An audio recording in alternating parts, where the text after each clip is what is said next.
Hello guys, welcome back to my channel.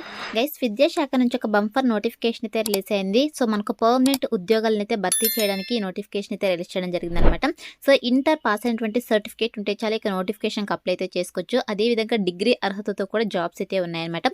So నెలకి మనకు 45,000 వరకు జీతం అయితే ఇవ్వడం జరుగుతుంది. మన సొంత రాష్ట్రంలోనే, మన తెలుగు రాష్ట్రాల్లోనే జాబ్ పోస్టింగ్ అయితే ఉంటుంది కాబట్టి మిస్ చేసుకోకండి. అన్నీ కూడా పర్మనెంట్ గవర్నమెంట్ జాబ్స్ అనమాట.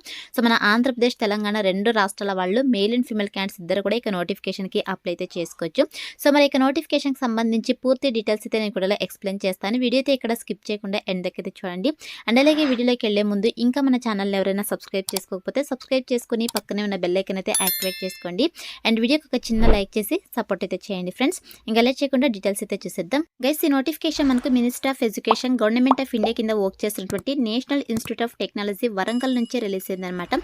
సో మనకి ఇక్కడ వరంగల్ తెలంగాణ స్టేట్ ఉంది కదా అని చెప్పేసి ఓన్లీ తెలంగాణ స్టేట్స్ వాళ్ళు మాత్రమే అప్లై చేసుకోవాలని చెప్పేసి మీకు డౌట్ అయితే వచ్చిండొచ్చు. లేదండి, ఇక నోటిఫికేషన్కి ఆంధ్రప్రదేశ్, తెలంగాణ రెండు రాష్ట్రాల వాళ్ళు మెయిల్ అండ్ ఫీమేల్ క్యాండిడేట్స్ ఇద్దరు కూడా ఇక నోటిఫికేషన్కి అప్లై అయితే చేసుకోవచ్చు అనమాట. సో ఎందుకంటే ఇక నోటిఫికేషన్ సెంట్రల్ గవర్నమెంట్కి సంబంధించిన నోటిఫికేషన్ అనమాట. So all Indian citizens, so Indian citizens ఎవరైనా అప్లై అయితే చేసుకోవచ్చు. అంటే మన ఆంధ్రప్రదేశ్, తెలంగాణ రెండు రాష్ట్రాల వాళ్ళు మెయిల్ అండ్ ఫీమేల్ క్యాండిడేట్స్ ఇద్దరు కూడా ఇక నోటిఫికేషన్కి అప్లై అయితే చేసుకోవచ్చు అనమాట. సో మరి ఇక నోటిఫికేషన్కి సంబంధించి ఇంపార్టెంట్ డేట్స్ కనుక చూసుకున్నట్టే కేసు మరి ఇక నోటిఫికేషన్కి 30th November 2024 నుంచి 7th January 2025 లోపు అయితే ఆన్లైన్లో అప్లై అయితే చేసుకోవాల్సి ఉంటుంది. సో మనకు ఆల్రెడీ ఆన్లైన్ అప్లికేషన్ ప్రాసెస్ అయితే స్టార్ట్ అయిపోయింది. 7th January 2025 లోపు అయితే మీరు ఆన్లైన్లో అప్లై అయితే చేసుకోవాల్సి ఉంటుంది అనమాట. సో లాస్ట్ డేట్ వచ్చేసి మనకు 7th January వరకు అయితే మెన్షన్ చేయడం జరిగింది. సో ఇక డేట్ లోపు అయితే అప్లై చేసుకోండి గైస్. అండ్ నెక్స్ట్ వచ్చేసి ఇక నోటిఫికేషన్ ద్వారా టోటల్గా 14 రకాల పోస్టులు అయితే భర్తీ చేస్తున్నారు అనమాట. సో గైస్, ఇందులో మనకు group A, group B, group C పోస్టులు అయితే ఉన్నాయన్నమాట. సో ఇక్కడ మనకు గ్రూప్ ఏ పోస్టులకు వచ్చేసి ఎక్స్పీరియన్స్ అయితే అడుగుతున్నారు. సో వాటి గురించి అయితే నేను ఎక్స్ప్లెయిన్ చేయట్లేదు. సో మనకి ఇక్కడ సీరియల్ నెంబర్ 7 నుంచి చూడండి, సూపరింటెండెంట్ పోస్ట్ వచ్చేసి మనకు టోటల్గా 5 వేకెన్సీస్ అయితే ఉన్నాయి. లెవెల్ 6 ప్రకారం సాలరీస్ అయితే ఇవ్వడం జరుగుతుంట. డైరెక్ట్ రిక్రూట్మెంట్ కింద అయితే భర్తీ చేస్తున్నారు. అంటే ఓన్లీ రిటర్న్ ఎగ్జామ్ అయితే కండక్ట్ చేసేసి వీళ్ళు పర్మనెంట్ జాబ్స్ అయితే భర్తీ చేస్తున్నారు అనమాట. అదేవిధంగా ఇక junior engineering, laboratory and information assistant, students activity and sports assistant, senior assistant, junior assistant, office attendant, lab attendant పోస్టుల గురించి అయితే ఎక్స్ప్లెయిన్ చేస్తాను. సో మిగతా పోస్టులకు వచ్చేసి ఎక్స్పీరియన్స్ అయితే అడుగుతున్నారు అనమాట. ఇన్ కేస్ మీ దగ్గర ఎక్స్పీరియన్స్ కనుక ఉన్నట్టయితే మిగతా పోస్ట్ కూడా అప్లై అయితే చేసుకోండి ఫ్రెండ్స్. సో ఇక్కడ చూడండి, ఈ యొక్క జూనియర్ ఇంజనీరింగ్ పోస్ట్కి వచ్చేసి లెవెల్ 6 ప్రకారం సాలరీస్ అయితే ఇవ్వడం జరుగుతుంది. సో టోటల్గా 3 వేకెన్సీస్ అయితే ఉన్నాయి. Laboratory and information assistant post వచ్చేసి 1 వేకెన్సీ అయితే ఉంది. Student activity and sports assistant వచ్చేసి 1 వేకెన్సీ అయితే ఉంది. సీనియర్ అసిస్టెంట్ వచ్చేసి 8 వేకెన్సీస్ అయితే ఉన్నాయి. లెవెల్ 4 ప్రకారం సాలరీస్ అయితే ఇవ్వడం జరుగుతుంది. జూనియర్ అసిస్టెంట్ పోస్ట్ వచ్చేసి 5 వేకెన్సీస్, ఆఫీస్ అటెండెంట్ వచ్చేసి 10 వేకెన్సీస్, ల్యాబ్ అటెండెంట్ పోస్ట్ వచ్చేసి 13 వేకెన్సీస్ అయితే ఉన్నాయన్నమాట. సో ఇక పోస్ట్లకు సంబంధించి డీటెయిల్డ్ ఇన్ఫర్మేషన్ కనుక చూసుకున్నట్టయితే, సో ఇక్కడ చూడండి మనకి ఇక సూపరింటెండెంట్ పోస్ట్కి వచ్చేసి లెవెల్ 6 ప్రకారం సాలరీస్ అయితే ఇవ్వడం జరుగుతుంది. అన్ని రకాల గవర్నమెంట్ అలవెన్సెస్ కలుపుకొని స్టార్టింగ్ సాలరీ మీకు 45,000 పర్ మంత్ సాలరీ అయితే ఇవ్వడం జరుగుతుందన్నమాట. గెస్ మీకు బేసిక్ పేతో పాటు డిఏ అలవెన్సెస్ అని చెప్పేసి అదర్ సెంట్రల్ గవర్నమెంట్ అలవెన్సెస్ అన్ని కూడా మీకు ప్రొవైడ్ చేయడం జరుగుతుంది అనమాట. సో ఇక వేకెన్సీస్ వచ్చేసి మనకు కేటగిరీ వైజ్ అయితే రిజర్వేషన్ అయితే చేయబడింది. సో మీరు ఇక్కడ క్లియర్గా చెక్ చేసుకోవచ్చు. సో డైరెక్ట్ రిక్రూట్మెంట్ ఇదంటే పర్మనెంట్ జాబ్స్ అయితే వీళ్ళు రిక్రూట్ చేసుకుంటున్నారు. సో ఇక పోస్ట్కి అప్లై చేసుకోవడానికి ఏజ్ వచ్చేసి 18 to 30 years వరకు ఏజ్ ఉన్న వాళ్ళైతే అప్లై చేసుకోవచ్చు అనమాట. As per central government rules ప్రకారం అప్పర్ ఏజ్ రిలాక్సేషన్ కూడా వర్తిస్తుంది అనమాట. సో ఎవరైతే ఎస్సీ ఎస్టీ క్యాండిడేట్స్ ఉంటారో సో వాళ్ళు వచ్చేసి 5 years వరకు, అదేవిధంగా ఓబీసీ క్యాండిడేట్స్ వచ్చేసి 3 years వరకు, పీడబ్ల్యూడీ క్యాండిడేట్స్ వచ్చేసి 10 years వరకు అప్పర్ ఏజ్ రిలాక్సేషన్ అయితే వర్తిస్తుంది అనమాట. సో ఇక ఏజ్ కూడా మీరు ఇంక్లూడ్ చేసుకుని అప్లై అయితే చేసుకోండి. సో ఇక పోస్ట్కి అప్లై చేసుకోవడానికి క్వాలిఫికేషన్స్ వచ్చేసి first class bachelors degree qualifications ఉన్నట్టయితే అప్లై చేసుకోవచ్చు అనమాట. గెస్ మీ దగ్గర any degree, normal degree certificate కనుక ఉన్నట్టయితే ఇక సూపరింటెండెంట్ పోస్ట్కి అయితే అప్లై చేసుకోవచ్చు. లేదా మాస్టర్స్ డిగ్రీ క్వాలిఫికేషన్స్ ఉన్న కూడా అప్లై అయితే చేసుకోవచ్చు అనమాట. మినిమం 50% మార్క్స్ అయితే పాస్ అయి ఉండాలి, కంప్యూటర్ నాలెడ్జ్ అయితే ఉండాలని చెప్పేసి మెన్షన్ చేయడం జరిగింది. అదేవిధంగా ఇక్కడ జూనియర్ ఇంజనీరింగ్ పోస్ట్ కనుక చూసుకుంటే ఇక పోస్ట్ కూడా లెవెల్ 6 ప్రకారం సాలరీస్ అయితే ఇవ్వడం జరుగుతుంది. సో పోస్ట్ అన్నిటిని కూడా రిజర్వేషన్ అయితే చేయబడింది. డైరెక్ట్ రిక్రూట్మెంట్ కింద అయితే రిక్రూట్ చేసుకుంటారు అనమాట. సో ఇక పోస్ట్ కూడా 18 to 30 years వరకు ఏజ్ ఉన్న వాళ్ళైతే అప్లై అయితే చేసుకోండి ఫ్రెండ్స్. అండ్ నెక్స్ట్ వచ్చేసి క్వాలిఫికేషన్స్ కనుక చూసుకున్నట్టే BE BTech in civil electrical engineering విభాగాల్లో క్వాలిఫికేషన్స్ ఉన్న వాళ్ళైతే అప్లై చేసుకోవచ్చు. లేదా first class diploma in civil or electrical engineering విభాగాల్లో క్వాలిఫికేషన్స్ కనుక ఉన్నట్టయితే అప్లై చేసుకోవచ్చు అనమాట. సో ఎటువంటి ఎక్స్పీరియన్స్ కూడా అవసరం లేదు, కంప్యూటర్ నాలెడ్జ్ అయితే ఉండాలని చెప్పేసి మెన్షన్ చేయడం జరిగింది అనమాట. అండ్ నెక్స్ట్ పోస్ట్ కనుక చూసుకున్నట్టయితే library and information assistant post అనమాట. సో ఇక పోస్ట్ కూడా సెలెక్ట్ అయిన క్యాండిడేట్స్కి లెవెల్ 6 ప్రకారం సాలరీస్ అయితే ఇవ్వడం జరుగుతుంది. అన్ని రకాల అలవెన్సెస్ కలుపుకొని మీకు 45,000 పర్ మంత్ సాలరీ అయితే ఇవ్వడం జరుగుతుంది అనమాట. సో ఇక పోస్ట్కి వచ్చేసి 18 to 30 years వరకు ఏజ్ ఉన్న వాళ్ళైతే అప్లై అయితే చేసుకోవచ్చు. సో ఈ యొక్క పోస్ట్కి అప్లై చేసుకోవడానికి క్వాలిఫికేషన్స్ వచ్చేసి డిగ్రీలో ఎనీ డిగ్రీ క్వాలిఫికేషన్స్ ఉన్న వాళ్ళైతే అప్లై చేసుకోవచ్చు అనమాట. గైస్ ఇక్కడ చూడండి, మీకు డిగ్రీలో సైన్స్ విభాగాల్లో కావచ్చు, ఆర్ట్స్ విభాగాల్లో కావచ్చు, లేదంటే కామర్స్ విభాగాల్లో క్వాలిఫికేషన్ కనుక ఉన్నట్టయితే అప్లై చేసుకోవచ్చు. అదేవిధంగా డిగ్రీలో library and information science one of the సబ్జెక్ట్కి అయితే ఉండాలని చెప్పేసి మెన్షన్ చేయడం జరిగింది. సో ఇక క్వాలిఫికేషన్స్ ఉన్నవాడైతే అప్లై అయితే చేసుకోండి. డిజరబుల్ క్వాలిఫికేషన్స్ అయితే అవసరం లేదు, ఎసెన్షియల్ క్వాలిఫికేషన్స్ ఉంటే సరిపోతుంది అనమాట. అండ్ నెక్స్ట్ వచ్చేసి students activity and sports assistant post అనమాట. సో ఇక పోస్ట్ కూడా లెవెల్ 6 ప్రకారం సాలరీస్ అయితే ఇవ్వడం జరుగుతుంది. మనకు ఓబీసీ కేటగిరీ కింద 1 వేకెన్సీ అయితే రిజర్వేషన్ అయితే చేయబడింది అనమాట. 18 to 30 ఇయర్స్ వరకు ఏజ్ ఉన్న వాళ్ళైతే అప్లై చేసుకోవచ్చు. సో ఇక పోస్ట్కి వచ్చేసి డిగ్రీలో ఫిజికల్ ఎడ్యుకేషన్ క్వాలిఫికేషన్స్ ఉన్న వాళ్ళైతే అప్లై చేసుకోవచ్చు అనమాట. అదేవిధంగా మీకు strong record of participation in sports and drama, music, films, painting, photography, journalism, events management అని చెప్పేసి మెన్షన్ చేయడం జరిగింది. ఈ విభాగాల్లో క్వాలిఫికేషన్స్ కనుక ఉన్నట్టు ఇక పోస్ట్కి అప్లై అయితే చేసుకోవచ్చు. And next senior assistant post అనమాట. సో ఇక పోస్ట్కి సెలెక్ట్ అయిన క్యాండిడేట్స్కి లెవెల్ 4 ప్రకారం అయితే శాలరీస్ అయితే ఇవ్వడం జరుగుతుంది. అంటే అన్ని రకాల అలవెన్సెస్ కలుపుకొని స్టార్టింగ్ శాలరీనే మీకు 35,000 పర్ మంత్ శాలరీస్ అయితే ఇవ్వడం జరుగుతుంది అనమాట. ఇక పోస్ట్కి కూడా అన్ని కేటగిరీ వాళ్ళకి వేకెన్సీస్ అయితే రిజర్వేషన్ అయితే చేయబడింది అనమాట. అండ్ అలాగే ఇక పోస్ట్కి వచ్చేసి 18 to 33 ఇయర్స్ వరకు ఏజ్ ఉన్న వాళ్ళైతే అప్లై అయితే చేసుకోవచ్చు. సో ఇక పోస్ట్కి అప్లై చేసుకోవడానికి క్వాలిఫికేషన్స్ కనుక చూసుకుంటే మినిమం ఇంటర్ క్వాలిఫికేషన్ కనుక ఉన్నట్టు ఇక పోస్ట్కి అప్లై అయితే చేసుకోవచ్చు. ఎటువంటి ఎక్స్పీరియన్స్ కూడా అవసరం లేదు.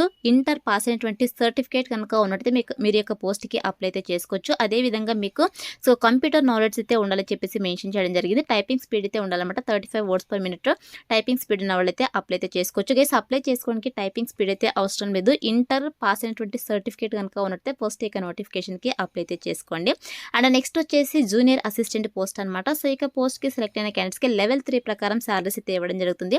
అంటే అన్ని రకాల అలవెన్సెస్ కలుపుకొని స్టార్టింగ్ శాలరీ మీకు 30,000 పర్ మంత్ శాలరీ అయితే ఇవ్వడం జరుగుతుంది అనమాట. సో ఇక పోస్టులు కూడా మనకు కేటగిరీ వైజ్ అయితే రిజర్వేషన్ అయితే చేయబడింది. ఇవన్నీ కూడా పర్మనెంట్ గవర్నమెంట్ జాబ్స్ అనమాట. సో ఈ పోస్ట్కి వచ్చేసి 18 to 27 ఇయర్స్ వరకు ఏజ్ ఉన్న వాళ్ళైతే అప్లై చేసుకోవచ్చు. సో దీనికి కూడా సేమ్ ఇంటర్ క్వాలిఫికేషన్ కనుక ఉన్నట్టయితే అప్లై చేసుకోవచ్చు. టైపింగ్ స్పీడ్ అయితే ఉండాలి. 35 words per minute typing speed అయితే ఉండాలి.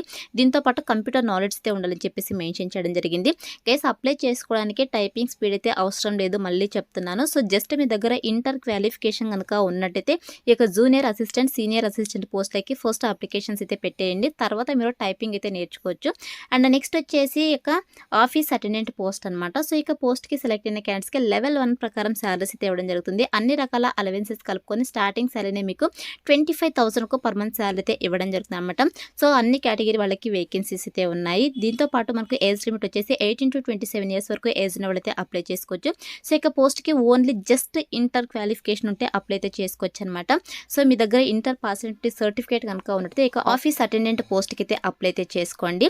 అండ్ నెక్స్ట్ పోస్ట్ వచ్చేసి ల్యాబ్ అటెండెంట్ పోస్ట్ అనమాట. సో ఈ పోస్ట్ కూడా లెవెల్ 1 ప్రకారం శాలరీస్ అయితే ఇవ్వడం జరుగుతుంది. అన్ని రకాల అలవెన్సెస్ కలుపుకొని స్టార్టింగ్ శాలరీ మీకు 25,000 పర్ మంత్ శాలరీ అయితే ఇవ్వడం జరుగుతుంది అనమాట. సో ఇక పోస్ట్ కూడా 18 to 27 ఇయర్స్ వరకు ఏజ్ ఉన్న వాళ్ళైతే అప్లై అయితే చేసుకోవచ్చు. గెస్ ఇక పోస్ట్కి ల్యాబ్ అటెండెంట్ పోస్ట్కి మాత్రము ఇంటర్లో ఎవరికైతే సైన్స్ విభాగాల్లో క్వాలిఫికేషన్స్ ఉంటుందో సో వాళ్ళైతే అప్లై అయితే చేసుకోవచ్చు. సీనియర్ సెకండరీ 10+2 ఇన్ సైన్స్ అని చెప్పేసి క్లియర్గా మెన్షన్ చేయడం జరిగింది కాబట్టి సో ఇంటర్లో సైన్స్ విభాగాల్లో క్వాలిఫికేషన్స్ ఉన్న వాళ్ళైతే ఇక ల్యాబ్ అటెండెంట్ పోస్ట్కి అయితే అప్లై చేసుకోవచ్చు అనమాట. గైస్ ఇప్పుడు నేను ఎక్స్ప్లెయిన్ చేసిన పోస్ట్లకి ఎటువంటి ఎక్స్పీరియన్స్ కూడా అవసరం లేదనమాట. జస్ట్ మీ దగ్గర ఇంటర్, డిగ్రీ సర్టిఫికేట్స్ ఉంటే కనుక ఇక పోస్ట్లకి అప్లై అయితే చేసుకోవచ్చు. సో మనకు ఇంటర్ క్వాలిఫికేషన్స్తో చాలా పోస్టులు అయితే ఉన్నాయి కాబట్టి సో మ్యాక్సిమం అప్లై చేసుకోవడానికి ట్రై చేయండి ఫ్రెండ్స్. అండ్ నెక్స్ట్ వచ్చేసి సెలక్షన్ ప్రాసెస్ వచ్చేసి ఓన్లీ మీకు రిటర్న్ ఎగ్జామ్ అయితే కండక్ట్ చేస్తారనమాట. సో రిటర్న్ ఎగ్జామ్ అదేవిధంగా పోస్ట్లను బట్టి స్కిల్ టెస్ట్ అయితే ఉంటుంది. సో స్కిల్ టెస్ట్ వచ్చేసి మనకు ఓన్లీ క్వాలిఫైయింగ్ నేచర్లో మాత్రమే కండక్ట్ చేయడం జరుగుతుంది అనమాట. ఎవరైతే రిటర్న్ ఎగ్జామ్ క్లియర్ చేస్తారు వాళ్ళకి స్కిల్ టెస్ట్ అయితే కండక్ట్ చేసేసి రిటర్న్ ఎగ్జామ్లో వచ్చినటువంటి మార్క్స్ ఆధారంగా ఫైనల్ మెరిట్ అయితే తీసేసి వీళ్ళు డాక్యుమెంట్ వెరిఫికేషన్ చేసి జాబ్ పోస్టింగ్ అయితే ఇవ్వడం జరుగుతుంది. జాబ్ పోస్టింగ్ వచ్చేసి మనకు వరంగల్లోనే ఇవ్వడం జరుగుతుంది అనమాట. సో మన తెలంగాణ స్టేట్లోని వరంగల్లో అయితే మీకు జాబ్ పోస్టింగ్ అయితే ఉంటుంది. సో మన సొంత రాష్ట్రంలోనే జాబ్ పోస్టింగ్ అయితే ఉంటుంది కాబట్టి మిస్ చేసుకోకుండా అప్లై అయితే చేసుకోండి. ఇవన్నీ కూడా పర్మనెంట్ సెంట్రల్ గవర్నమెంట్ జాబ్స్ అనమాట. సో ఎటువంటి కాంట్రాక్ట్ బేసిస్ జాబ్స్ అయితే కాదు, మిస్ చేసుకోకుండా అప్లై అయితే చేసుకోండి. ఏవైతే గ్రూప్ ఏ కిందే ఉన్నాయో సో అవి కొన్ని కాంట్రాక్ట్ బేసిస్ కింద అయితే రిక్రూట్ చేసుకుంటున్నారు. సో నేను ఎక్స్ప్లెయిన్ చేసినవన్నీ కూడా పర్మనెంట్ గవర్నమెంట్ జాబ్స్ అనమాట. సో మాక్సిమం అప్లికేషన్స్ పెట్టడానికి అయితే ట్రై చేయండి ఫ్రెండ్స్. అండ్ నెక్స్ట్ వచ్చేసి మనకి ఇక్కడ అప్లికేషన్ ఫీ అయితే మెన్షన్ చేయడం జరిగింది. గైస్ ఇక్కడ చూడండి, ఎవరైతే SC, ST, PWD women candidates ఉంటారో సో వీళ్ళకి వచ్చేసి ఎటువంటి అప్లికేషన్ ఫీ అయితే లేదు. సో మీరు ఫ్రీగా ఆన్లైన్లో అప్లై అయితే చేసుకోవచ్చు. ఎవరైతే గ్రూప్ ఏ పోస్ట్లకి అప్లై చేసుకుంటారో సో వాళ్ళు వచ్చేసి 1000 రూపీస్ అప్లికేషన్ ఫీ అయితే పే చేయాల్సి ఉంటుంది అనమాట. అన్రిజర్వ్డ్ వాళ్ళు, ఓబీసీ, ఈడబ్ల్యూఎస్ క్యాండిడేట్స్. సో మిగతా పోస్టులు గ్రూప్ ఏ కాకుండా మిగతా పోస్టులు ఉన్నాయి కదా, అంటే నేను ఎక్స్ప్లెయిన్ చేసినటువంటి పోస్టులకు వచ్చేసి ఓన్లీ 500 రూపీస్ అప్లికేషన్ ఫీ అయితే ఇవ్వడం జరిగిందన్నమాట.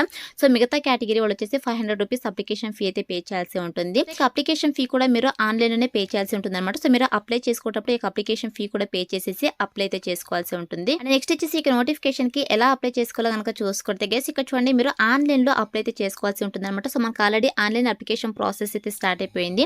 30th నవంబర్ నుంచి 7th జనవరి 2025 లోపు అయితే మీరు ఆన్లైన్లో అప్లై అయితే చేసుకోవాల్సి ఉంటుంది. సో ఆన్లైన్లో ఏ విధంగా అప్లై చేసుకోవాలంటే సో మనకి వీళ్ళు అఫీషియల్ వెబ్సైట్ లింక్ అయితే ప్రొవైడ్ చేయడం జరిగింది. సో వీళ్ళ అఫీషియల్ వెబ్సైట్లోకి అయితే వెళ్ళేసి మీరు అప్లై అయితే చేసుకోవాల్సి ఉంటుంది. సో నేను డిస్క్రిప్షన్లో అప్లై లింక్ అయితే ప్రొవైడ్ చేశాను. సో ఇక లింక్ పైన క్లిక్ చేస్తారంటే మీకు డైరెక్ట్గా వీళ్ళ అఫీషియల్ వెబ్సైట్ అయితే ఓపెన్ అవుతుంది. గైస్ ఇది వచ్చేసి వీళ్ళ అఫీషియల్ వెబ్సైట్ అనమాట. సో ఇక్కడ చూడండి, మనకు స్టాఫ్ రిక్రూట్మెంట్ అని చెప్పేసి కిందకి స్క్రోల్ చేసుకుని వస్తే నేనైతే మీకు వేకెన్సీస్ డీటెయిల్స్ ఎక్స్ప్లెయిన్ చేశాను. సో ఇక పోస్ట్ అన్ని కూడా ఇక్కడ క్లియర్గా మెన్షన్ చేయడం జరిగింది. సో కిందకి స్క్రోల్ చేసుకుని వస్తే ఇక్కడ చూడండి, మనకు ఆన్లైన్ అప్లికేషన్ లింక్ అని చెప్పేసి ఉంది కదా, సో దీనిపై అయితే క్లిక్ చేసేసాయండి గైస్. సో క్లిక్ చేసిన వెంటనే మీకు ఇలా స్టాఫ్ రిక్రూట్మెంట్ ఫామ్ 2024 అని చెప్పేసి ఇలా డాష్ బోర్డ్ అయితే ఓపెన్ అవుతుంది. సో ఇక్కడ చూడండి, ఫస్ట్ టైం కనుక మీరు అప్లై చేసుకుంటున్నట్టయితే ఫస్ట్ రిజిస్ట్రేషన్ అయితే చేసుకోవాల్సి ఉంటుంది. సో ఇక్కడ చూడండి, న్యూ యూజర్ రిజిస్ట్రేషన్ ఉంది కదా, సో దీనిపై అయితే క్లిక్ చేసేసాయండి. సో క్లిక్ చేసిన వెంటనే ఇక్కడ మనకు డీటెయిల్స్ అయితే అడగడం జరుగుతుంది. మీ యొక్క పర్సనల్ డీటెయిల్స్ అన్ని కూడా ఇక్కడ ఎంటర్ చేసేసాయండి. సో ఇక మెయిల్ ఐడి, పాస్వర్డ్ అయితే మీరు ఇక్కడ కరెక్ట్గా ఇచ్చేసేయండి. సో డీటెయిల్స్ అన్ని ఫిల్ చేసిన తర్వాత ఇక్కడ సబ్మిట్ ఆప్షన్ అయితే క్లిక్ చేసేసాయండి గైస్. సో క్లిక్ చేసిన వెంటనే మీకు రిజిస్ట్రేషన్ అయితే కంప్లీట్ అయిపోతుంది అనమాట. సో మీకు మెయిల్ ఐడికి యూజర్ నేమ్, పాస్వర్డ్ అయితే రావడం జరుగుతుంది. సో ఇక యూజర్ నేమ్, పాస్వర్డ్ ఇచ్చేసి మీరు ఇక్కడ లాగిన్ అయితే అవ్వాల్సి ఉంటుంది అనమాట. సో లాగిన్ అయిన తర్వాత మీకు ఫర్దర్ అప్లికేషన్ ప్రాసెస్ అయితే రావడం జరుగుతుంది. సో ఇక డీటెయిల్స్ అన్ని కూడా మీరు ఫిల్ చేసేసి మీకు అప్లికేషన్ ఫామ్ అయితే సబ్మిట్ చేయాల్సి ఉంటుంది అనమాట. సో ఈ విధంగా మీరు అఫీషియల్ వెబ్సైట్ అయితే వచ్చేసి ఆన్లైన్లో అప్లై అయితే చేసుకోవాల్సి ఉంటుంది గైస్ ఆన్లైన్లో ఏ విధంగా అప్లై చేసుకోవాలని చెప్పేసి కంప్లీట్ ఇన్స్ట్రక్షన్స్ అయితే మనకు నోటిఫికేషన్ పీడిఎఫ్ అయితే మెన్షన్ చేయడం జరిగింది. సో ఇక నోటిఫికేషన్ పీడిఎఫ్ అయితే మీరు డౌన్లోడ్ చేసుకునేసి క్లియర్గా 1-2 సార్లు చెక్ చేసుకునేసి మిస్టేక్స్ లేకుండా ఆన్లైన్లో అప్లై అయితే చేసుకోండి. సో ఇక నోటిఫికేషన్కి సంబంధించి ఇంపార్టెంట్ లింక్స్ అన్ని కూడా డిస్క్రిప్షన్లో ప్రొవైడ్ చేస్తాను. సో అక్కడ నుంచి మీరు డైరెక్ట్గా ఆన్లైన్లో అప్లై అయితే చేసుకోండి ఫ్రెండ్స్. సో ఇది ఫ్రెండ్స్ ఇవాల్టి వీడియో. మరొక మంచి వీడియోతో మళ్ళీ కలుద్దాం. Thank you.